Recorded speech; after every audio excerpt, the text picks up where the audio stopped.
Hi, I'm Bill Maher, and this is my close-up. Nice. There is a batting cage next to the basketball court in his lush Beverly Hills backyard, and a stripper's pole in the game room. He is among Hollywood's legendary bachelors, a regular at the Playboy Mansion. Well, I go to their parties. That's a regular. There are people who are really regulars. I think that's what people think, that I live there, like Jimmy Kahn in the 70s. If there's orgies going on, they're not inviting me. I mean, I wouldn't get in that grotto on a bet. I mean, there must be diseases in that thing that Columbus brought over. I mean, You understand God as well as your dogs understand you. I believe that is the correct analogy, and that's why we love to be pet owners, because we are God to them. You know, we leave and they're sad. We come back and the sun has risen again. The life giver has somehow returned to dispense justice and mercy. You know, here is a biscuit. You were good. You were kicked out of the bedroom of Eden for shitting somewhere. You know, when they wear that crucifix as jewelry, the huge platinum and gold and diamonds, I'm sure that's what Jesus had in mind when he was, I hope my death will allow rappers to signal to chicks that they're rich so they can get laid more. And yes, athletes, let me tell you, Jesus doesn't care who wins the game. So stop thanking him, okay? I never heard anybody blame Jesus when they lose. You know, fucking Jesus, I tell you, I had the ball right there. I had it in the numbers, and oh, that Jesus. The other team outprayed us at halftime. That's what happened. You gotta pray harder than the other guy in this league. Pat Buchanan, running for president, proudly says he does not believe in evolution, and he's not too sure about gravity. He thinks it might be a plot by Jews to get people to drop spare change, so he's...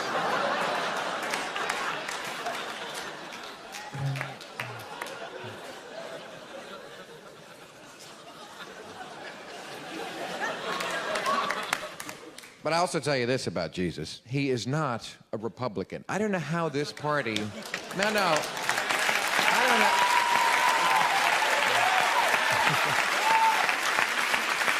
I don't know how this party took over Jesus Christ. What an unholy alliance. Because, you know, back in the day, the Republicans used to be hot for money, not for Jesus. That's what I liked about them.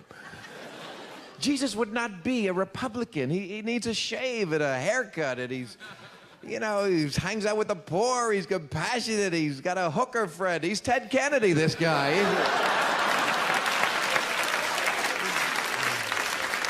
God the Father, there's a Republican. the I'll drown your ass if you fuck up guy, that's a Republican. But I always knew I wanted to be a comedian from, I would say, 10 years old. I remember watching Rowan and Martin's Laugh-In and writing down jokes. I mean, stealing jokes off television when I was very young. I was a little Milton Berle. And I never told anybody throughout all my years living at home, schooling. You know, I was just too afraid. I did not have that kind of confidence. Once in a while, someone would say to me, "Oh, you're funny," and I would think, "Oh, great," you know, that would be the best compliment they could give me, because I kind of fed that ambition.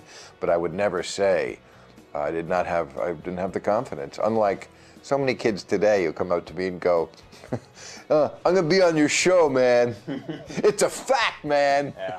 Like, okay. Is to believe that global warming is a hoax. And you mentioned religion. I saw that one of the guys quoted in the article, a teabagger guy said, "I've read my Bible. God put the earth here for us to utilize it." And, you know, we can laugh that off, except that the guy who's going to be taking over the Energy Commission, Shimkus, you know this guy, this Republican, John Shimkus, he's a real winner. He says that we don't have to worry about global warming because in the Bible, God promised Noah after the flood, you know, Noah, the 500-year-old man who got 2 of every animal on the ship and got them to, okay. He promised Noah after the flood he wouldn't wipe out the world again, so why are we worrying about global warming? I mean, You're a man of the world. What does the rest of the world think of this country? It is embarrassing that we have these yokels who are in charge. They must be laughing at us in almost every world capital when they hear something like that. And the public option was polling at around 70% popularity when the debate started. But see, that's what the Republicans do. They take something that's polling at 40% and they say, okay, we'll all get on the same page, we'll hammer it home, we'll get it up to 55. The Democrats, they abandoned what they didn't run on health care in this last election. This was a big thing that presidents going back to Teddy Roosevelt have tried to give the American people. They got it done, and they ran away from it. Now, the American people don't follow issues that closely. What they follow is who's dominating, who's standing by what they believe in. What they see is Democrats not standing behind what they passed in health care. And so, to them, they say to themselves, well, there must be something wrong with it if these people aren't standing up for it. I'll give you an analogy. Sometimes people say, why do girls go out with jerks? And I always say, it's because they have confidence. No, they're not smart, and the girls don't really like them, but there's something in a woman's biology. They like confidence. And a jerk has confidence. It's sort of the same thing with George Bush. Is he bright? No. But he does have confidence. He is a leader. A bad one, but a leader. He has ideas, and he follows them. He believes in what he's doing. And I think in a time when people are scared and when that Republican Party is so good at making people feel scared, they feel like he's a protector, which is, of course, ridiculous because this guy does nothing but not protect people. And then he shows up at the site of one of his screw-ups, like after Katrina or at the World Trade Center site, and says, whatever it takes, blank check. And then, of course, he goes away, and you drive that car off the lot, and it breaks down. The other night, Lisa Myers, who I admire a lot, had a great report on the fact that these rocket-propelled grenades that have killed so many of our troops, we have a system. They know about a system that could stop them. The Israelis have it. But Raytheon has the contract for it in this country. And they don't want to give up that contract, which is worth a lot of money. Is that supporting the troops? That's supporting Raytheon. And by the way, when people like me ask questions about does it still make sense to have these troops under fire, that is supporting the troops. Asking for a plan is supporting the troops. Sitting around and parsing the meaning of civil war, that's not supporting the troops. That's supporting the president. And he's not a troop. He just plays one on TV. I mean, it's really not that controversial an issue to legalize marijuana if you look at the facts. And yet, if it was polling at 44% with no Democrat, nobody in either major party getting behind it, don't you think it could be over 50% if somebody said, yeah, this is the right thing to do? So I think the American public is a lot more left-leaning than people think. That tells me independents don't pay that much attention. Independents are people who just throw out the party that's in power because Obama got elected and it didn't immediately start raining 20s. So throw the bums out. By the way, they're the same bums that they just, threw out 2 years ago they wanted to put back in. No wonder we can't get anything done in this country. So, this idea that the independents are these careful thinkers who assess what's going, I don't think that's who the independent voter is. I just think they're cranky people who want change. They voted for change in 06. They voted for change in 08. I don't blame them for being impatient with Obama. He did promise us change, and he's delivered some of it. I mean, there has been change. In other ways, he looks too much like what we had before. I could name a whole list of issues where the Democrats and the Republicans really are the same party. When people say, there's not enough bipartisanship, I very often think, no, there's actually too much. On Afghanistan, too much. We have two parties, we have one policy. Gun control, two parties, one policy. Marijuana, two parties, one policy. There's a lot of that in this country. But I was, because my father was a news guy. He was in radio news. So we actually did talk about that at home. And I could hear him on the radio.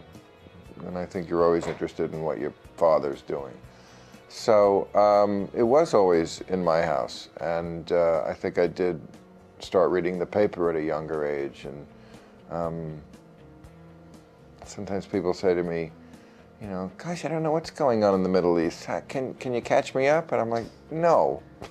You know, you have to Watch the show. You have to start young, but you can't even get it by watching this show. I mean, you try explaining Sunnis and Shias and Iraq to someone, you know, in 30 seconds. I just want someone to explain it to the president. Right. You know, they were pretty cool about it. I had just gotten out of college, and I remember saying to them that I had passed the audition at Catch a Rising Star, and then just sort of left the room. I passed the like that. I don't think they even know what it meant, but I wasn't selling drugs anymore, and you know, I just think that they were, as long as I wasn't asking them for money, and I wasn't. You know, I moved into New York in what they called a rent-free situation because I didn't have any money, where I had to do things. I interviewed for a few of those rent-frees. One I finally caught on was an old queen who I guess I was going to have to do some things that I really wouldn't have wanted to do. But I found a situation, and I moved into Manhattan, and I lived close enough to the clubs where I could hang out in them every night, and that's what I was doing. It was a delight.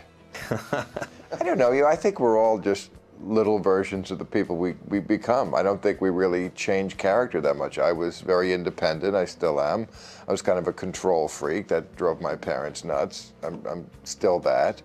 I was fairly industrious, kind of nerdy. Whenever I walk into a room with a lot of people, the first folks who'll come up to me and say I'm a fan are usually not American. They're usually from anywhere else in the world. You know, European countries, Middle Eastern countries. It's just, you know, they live in a cafe society where people actually talk about things, religion, stuff that, you know, we don't like to get into in this country. People don't really even like to get into politics that much in this country. And most of them certainly don't understand what's going on. So I just think it's a whole different sensibility. I just think I was born in the wrong country. They thought he did. They didn't say definitively. They said, like a lot of people, they were suspicious. That doesn't mean they would have done what George Bush did, which is to invade that country. They probably would have done what a lot of people were suggesting, which is leave the inspectors there to do their job. Have him contained. Saddam Hussein was basically the mayor of Baghdad. Before this, there was a no-fly zone in the north, a no-fly zone in the south. He was contained. And you know what? I saw Senator Rockefeller say a couple of days ago what I've been saying for years, and people thought it was a comedy bit, and I have to admit partly it was a comedy bit, that we would be better off with Saddam Hussein in power. And you know what? It's not becoming such a comedy bit anymore. I'm not suggesting that they're going to put him back in power. But I think it's pretty funny that we've gotten around to screwing up this war so badly that Saddam Hussein does not look like that bad an option. One party has a lot of cojones, but no brains, and the other side has the brains and not the other part of the equation. We need someone with both. Where's Bill Clinton when you need him? Oh, that's right, he can't run. How come after the war, the leader of Hezbollah, Mel Gibson, Nasrallah, said basically, if I had known what was going to happen, I never would have started this war. You know, Israel is still there. Lebanon, not so much. Which, of course, is a great tragedy because of what Lebanon has been able to build over the past 20 years. Maybe other countries in the region would take note that if you let a proxy terrorist army take over your country, you might get your country bombed. You know, I'll tell you some countries that never get bombed by Israel. Egypt, Jordan, because they have peace treaties with Israel. And maybe that will seem like a better idea to some of the neighbors that Israel has that are so fond of them.